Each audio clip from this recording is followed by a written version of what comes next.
Apa itu persepsi?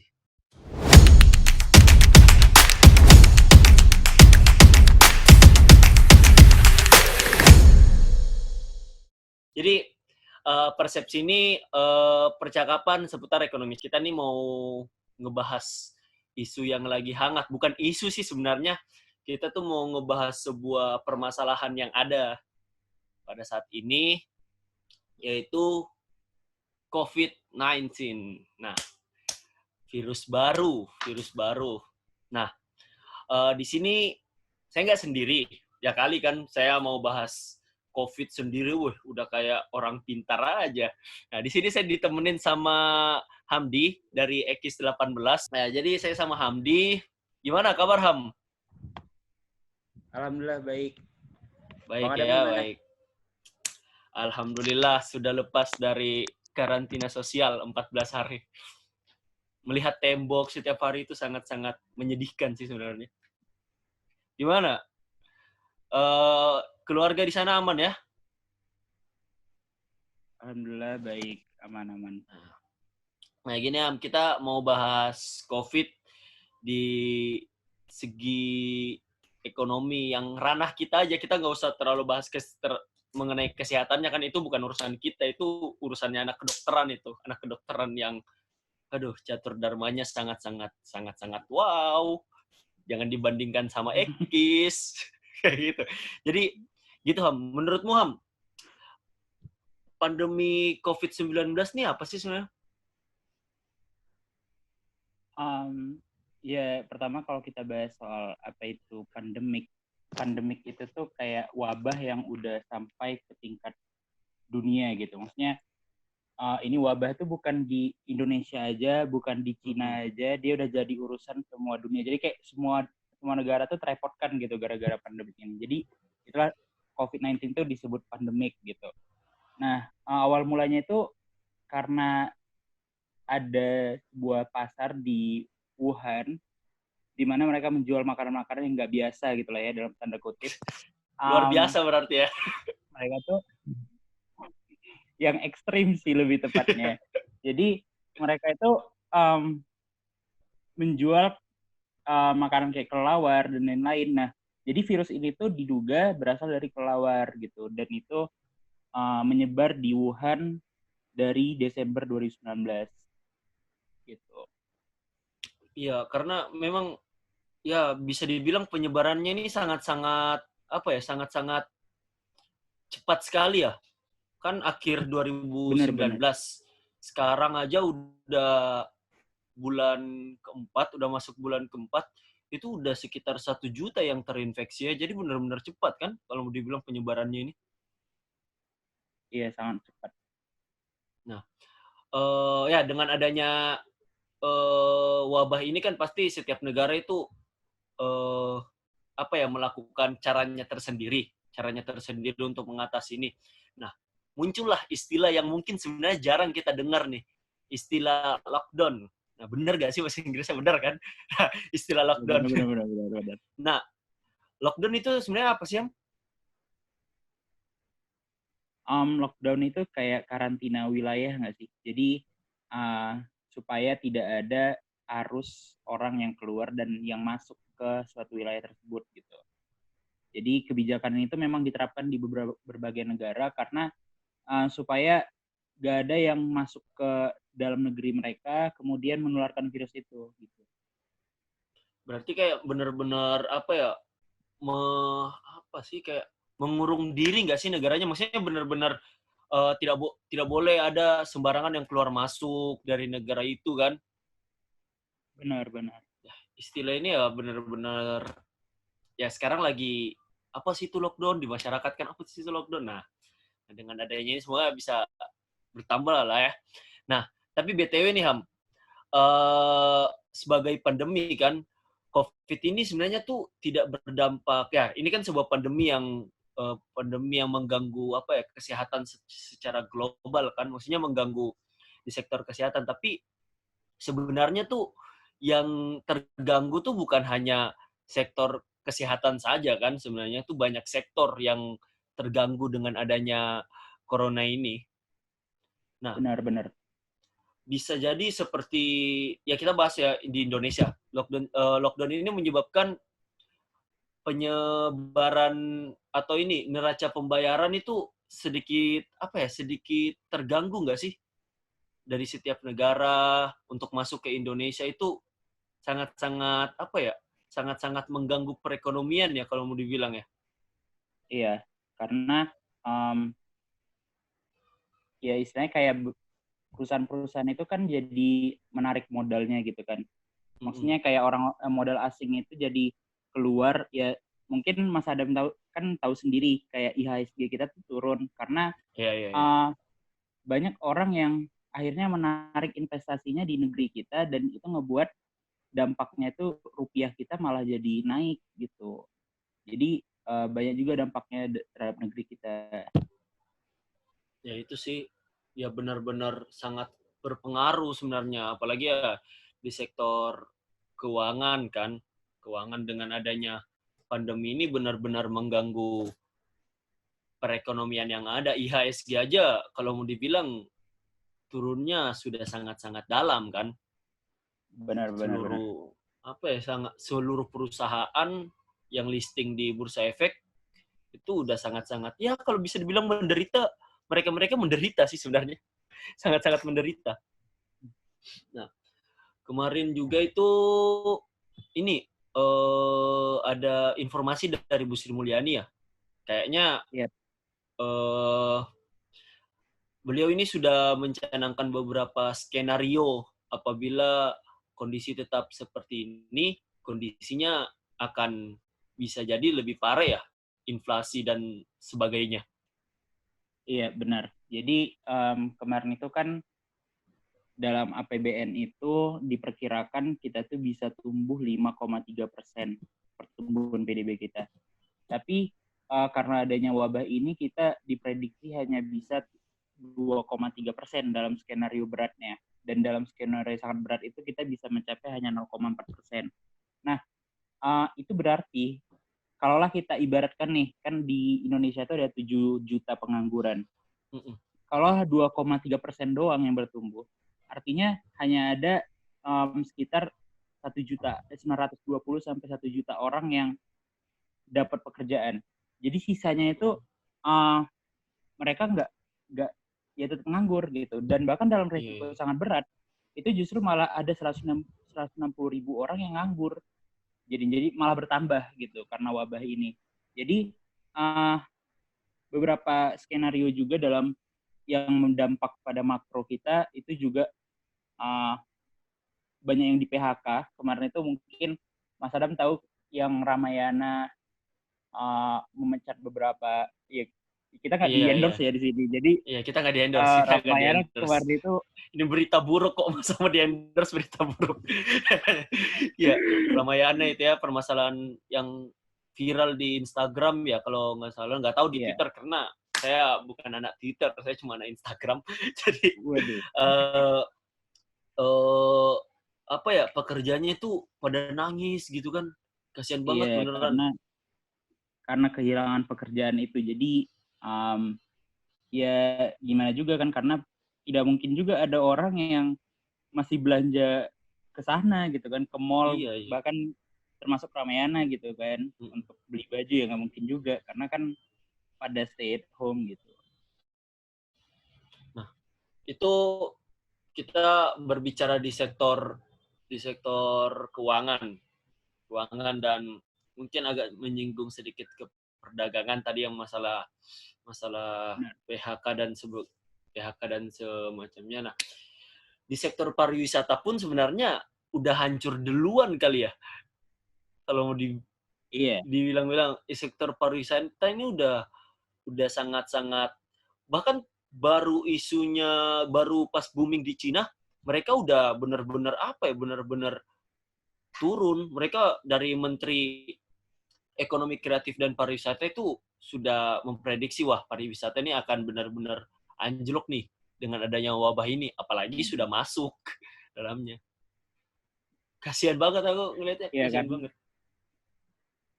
Karena kan kayak apa ya, orang juga mau liburan susah gitu kan, maksudnya kayak ngapain juga gue liburan saat lagi um, disuruh stay at home gitu kan. Jadi kita pun juga, pariwisata kita kan mayoritas juga banyak juga dari turis dari luar negeri. Jadi ketika mereka sendiri lockdown, ya gimana mereka mau datang ke sektor pariwisata kita gitu. Nah iya. Berbicara mengenai wisata ya tadi ya. Ini mungkin agak sedikit lari tapi lari dari pembahasan ya.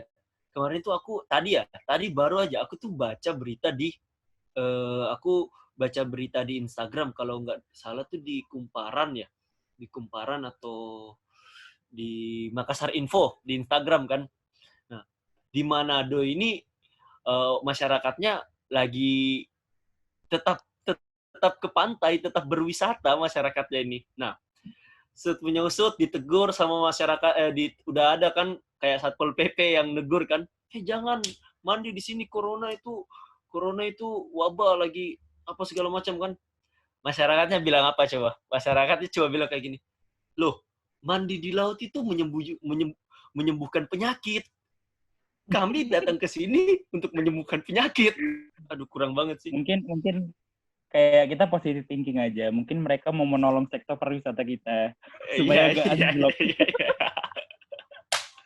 Nah, Ham, ngomongin ini Ham, ngomongin kau kemarin pulang tanggal berapa? Aku pulang tanggal 3 April. 3 April. Nah, kondisi pedagang-pedagang yang ada di sekitar Kaliurang yang kamu lihat terakhir tuh kayak gimana? Beberapa tuh udah tutup, ada juga yang udah mengubah jam operasinya. Jadi yang seharusnya dia bisa sampai 24 jam, jadi bukanya cuma sampai jam sekian malam gitu. Jadi udah mulai membatasi sih. Terus beberapa bangunan yang menjadi tempat kayak keluar masuknya orang gitu kan, misalnya kayak Indomaret, Alfamart gitu, Alfamidi, kita sebut aja semua gitu kan. Jadi ya kita sebut aja semua. Udah nyediain sanitizer gitu, dan sabun di depannya, jadi supaya sebelum masuk tuh cuci tangan dulu gitu. Nah itu bahkan terakhir kali itu aku kan cukur nih ya kan, udah botak siap. Aku tuh ngebotakin karena begitu aku cukur itu tuh hari terakhir tukang cukurnya buka gitu. Jadi mereka mau libur sampai Juni. Jadi ya udah sekalian aja botak gitu ya. Biar nggak perlu cukur lagi. Bisa dibilang konsumer terakhir ya. Penikmat terakhir lah. Berarti memang sangat-sangat apa ya? Jangankan Indomaret lah ya. Kita melihat pedagang-pedagang kecil ya. Maksudnya mungkin seperti penjual cilok atau penjual dan lain-lain yang ada di sekitaran Kaliurang atau di sekitaran ya di Jogja lah, kita berbicara Jogja tempat kuliah kita. Itu berarti mereka benar-benar merasakan dampak yang ada ya. Iya. Karena ya gimana lagi, kayak penghasilan mereka tuh kan per hari ya. Jadi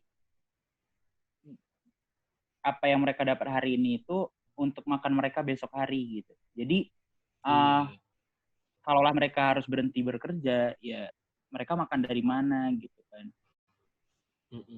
Kasihan banget sih, maksudnya orang-orang mata pencahariannya sebagai ya pedagang dan lain-lain harus tutup, dan mereka masih masih berani lah jualan kan ya. Ada istilah seperti ada istilah yang aku dapat tuh, kalau mereka nggak jualan, mereka mau makan apa gitu kan. Nah, kalau misalnya mereka takut nih gara-gara corona kan, nanti pas di rumah ya mereka sendiri yang kesusahan karena nggak makan, karena nggak ada pendapatan. Lebih baik ya jualan aja kayak gitu. Tapi ya, nah kita yang bisa menyelamatkan mereka tuh ya siapa lagi kalau bukan kebijakan yang ada atau yang dibuat oleh pemerintah kan sebenarnya. Itu mereka sangat-sangat berharap lah kebijakan pemerintah ini bisa mendongkrak perekonomian mereka supaya tidak Iya, buruk-buruk amat lah dengan adanya wabah ini kan sebenarnya. benar-benar. Kebijakan apa ya, yang kemarin tuh seperti PLN kan, itu Iya, pemerintah ngeluarin Perpu nggak sih? iya, mengeluarkan Perpu nomor 1 tahun 2020. Jadi itu tuh ada 3 cakupan. Jadi pertama tuh untuk pelayanan kesehatan. Jadi supaya ya istilahnya terbantulah gitu kan layanan kesehatan kita menangani pasien corona ini.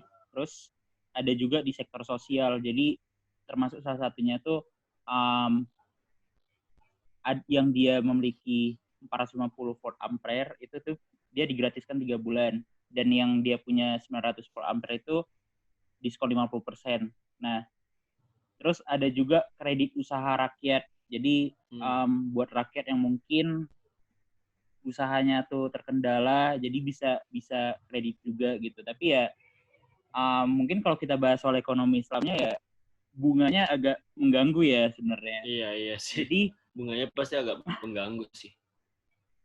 terus ada juga untuk pemulihan sektor ekonomi. Jadi totalnya itu ada 405 triliun yang dikeluarkan pemerintah untuk mendongkrak itu semua. Mungkin dari Mas Oh, Adam sendiri mungkin ngerasain begitu IHSG menghijau untuk beberapa hari karena ada stimulus dari pemerintah. tapi BTW sebenarnya ada lah ya hal, maksudku ini tuh sebuah pandemi, musibah kan, kalau dia bilang musibah yang sangat-sangat negatif. Benar, Nah, tetapi benar. di balik itu sebenarnya ada lah kan hal positif atau pembelajaran yang baik yang kita bisa lakukan di saat-saat seperti ini kan. Kalau menurut aku sih ada peningkatan dari financial teknologinya sih. Jadi kan Mm-mm. karena kita di rumah aja nih, gitu kan, kita kan pasti males banget ke ATM gitu. Jadi um, kita tuh kayak menggunakan e-wallet nggak sih, kayak dompet Iya, elektronik, iya, e-wallet. GoPay, OVO. Ini sekali lagi kita nggak disponsori, jadi Ya, kita nggak di kita sebutnya endorse ya, semua kita ada di GoPay, endorse. Ring aja, OVO dan lain-lain. Nah itu tuh um, kayak menolong gitu ya dengan kayak kita tuh tinggal transaksi itu dari HP, kita nggak perlu ke ATM lagi untuk ngambil duit terus bersentuhan langsung dengan orang lain gitu kan, melalui duit Mm-mm. itu kan bisa menempel kuman gitu ya. Jadi Iya, itu iya, tuh iya. cukup menolong dan ini tuh meningkat penggunaannya gitu. Sangat-sangat bagus sih, kayak pasti pasti dari perusahaan-perusahaan e-wallet itu juga memperbaiki kinerjanya kan, memperbaiki kinerja Benar-benar, atau sistem yang ada kan. benar. Terus kalau menurut aku tuh ada apa ya, um, mungkin lagi-lagi bahas investasi ya, kayak untuk perusahaan-perusahaan yang bergerak di sektor konsumsi dengan farmasi kayak Indofarma Mm-mm. atau Kimia Farma itu kan dibutuhkan nih gitu kan, dan itu termasuk yang blue chip gitu. Jadi kita tuh kayak mulai berinvestasi di sana gitu karena nih harganya lagi diskon gitu. Jadi ya Waktunya lumayan sih lah untuk sebenarnya. Iya. Sebenarnya waktu yang tepat untuk masuk di saham ya menurutku ya itu sekarang, karena harga-harganya lagi benar diskon. Sangat-sangat parah sih benar benar diskonnya benar. sih. Ya mungkin kalau diibaratkan sepatu, ini kita nggak di endorse, oke? Kita ibaratkan sepatu Converse ya. Oh ya, Sepatu Converse kan harganya ya uh, sekitaran 1 juta lebih kan, 1 juta lebih. Dengan adanya pandemi ini, sepatu Converse itu bisa harganya sampai 400 ribu. Turunnya kan lebih dari setengah kan sebenarnya. Nah, itulah analogi yang benar benar mungkin tepat atau yang sedang terjadi di pasar saham tuh seperti itu. Saham-saham bagus pasti akan turun. Pasti bukan, ya pasti akan turun karena ini kan mempengaruhi banget.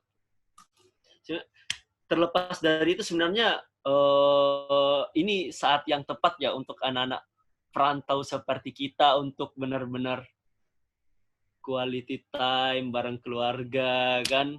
Ini waktu yang tepat sih oh ya menurutku. benar benar Ya. mencoba 2 bulan hal-hal yang lagi ya. baru. Iya, aduh Mungkin lebih. itu sangat-sangat lama 2 bulan ya Allah. Mencoba hal. Aku kalau mikir ya terkadang pas kuliah itu pengen rebahan, apa itu nggak ada waktu karena sibuk dengan organisasi, sibuk dengan kuliah, sibuk dengan urusan yang lain. Nah, sekarang nih Benar-benar. rebahan aja males gitu. Sampai rebahan tuh males, coba bayangin. Saking capeknya rebahan, pengen rebahan lagi gitu ya. Iya, saking capeknya rebahan, coba duduk deh. Coba duduk dulu kan. Capek duduk nih, rebahan lagi. Kayak gitu aja siklusnya tuh. Tapi waktunya untuk berkumpul sama keluarga kan, kita anak perantau mungkin, Iya, apalagi di benar. umur yang, apa ya, sudah beranjak dewasa lah ya, asik. Sudah beranjak Iya. dewasa, waktu free selama 2 bulan itu mungkin akan jarang kita dapatkan setelah ada di fase ini. Kan kita pasti Benar-benar.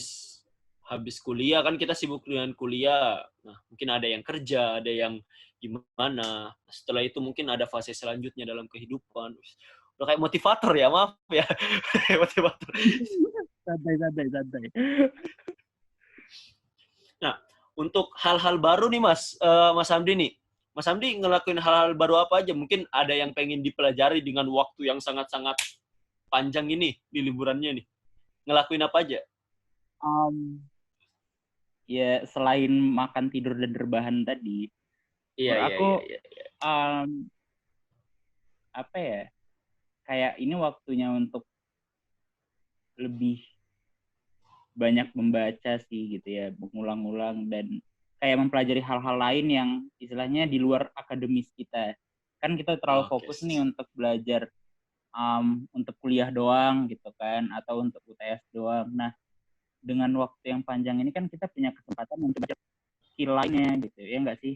Kalau menurut Mas gimana? Iya, iya, iya.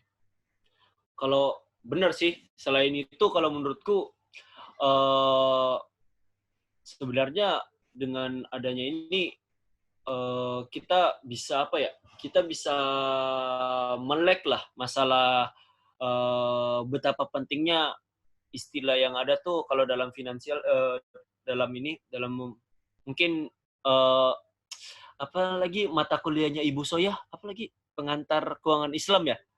Perencanaan, oh, Perencanaan keuangan Islam. keuangan Islam. Perencanaan keuangan Islam kan ada istilah dana darurat ya, dana darurat. Iya, Nah, sekarang tuh dengan adanya wabah ini tuh itu benar-benar sebagai apa ya, tamparan untuk kita bahwa dana darurat itu penting. Hidup itu nggak akan baik-baik penting saja. banget. Nah, sekarang coba kalau Benar-benar. misalnya kita ibaratkan kita udah kerja nih, kita udah punya keluarga, kita nggak mikirin dana darurat. Nah, pas waktunya seperti sekarang coba, hancur kan? Itu Iya. sih aku ngelihat ya, untung belum berkeluarga. Jadi ya, wah Waduh, dana darurat nih penting nih, ternyata nih. iya, Hidup benar-benar. gak akan baik-baik aja kayak gitu. Nah, terus apalagi ya, sebenarnya banyak sih kalau mau dibilang, kalau mau dipikir ya banyak banak yang bisa kita lakukan. Kalau aku membaca hal baru berarti kan sebelum ini nggak pernah membaca. Dia gak ada baca. Tapi ya benar, mencoba aku pengen baca, ada buku bagus aku pengen baca di luar akademik ya. Bukan bosan sih, maksudnya agak ribet juga sih kalau kita mikirin ekonomi aja mulu kan. Iya, benar-benar. Tapi Benar-benar. yang paling yang paling penting sih sebenarnya ini sih, kalau aku ngerasa ya, jujur ya, aku ngerasa tuh ini waktu yang sangat-sangat tepat untuk quality time dan berkumpul sama keluarga sih. Apalagi kan nanti melewati bulan Ramadan kan Benar-benar. gitu. Jadi Iya. ya, untuk teman-teman nih, yang nonton, ayolah teman-teman kita Atau yang mungkin bener, dengerin dari i- platform lain, ya nggak tahu, mereka tidak nonton iya, doang iya. gitu. Ah, ini waktu yang tepat gitu untuk untuk bersama keluarga. Orang Benar. tua atau keluarga dekat itu walaupun nggak ngobrol, tapi kita ada di samping mereka itu udah merasa senang gitu kan. Karena kita kan rata-rata anak, jadi ya udah manfaatkanlah waktu bersama keluarga. Gak usah lah dulu kelayapan kemana-mana, astagfirullahaladzim, gak baik, kayak gitu. Ya intinya semoga kita tetap sehat selalu ya. Semoga kita tetap sehat selalu. Amin, Kita amin. diberikan kesehatan untuk menjalani aktivitas-aktivitas yang ada. Dengarkan Benar. pemerintah, jangan disalah-salahin mulu tapi dengarkan. Jangan disalah-salahin mulu. Dan Ini didukung. bukan, Dan nah didengarkan dan didukung dan dilaksanakan apa yang didukung. pemerintah ucapkan. Kita bukan pro atau kontra, tapi kita itu ya udah ini pemerintah kita gitu kan, masa kita nggak dengerin. Iya, benar. Kayak gitu. Dan intinya sih paling inti tuh stay at home. Gimana? Benar gak? Stay at home, jangan kemana-mana. Benar.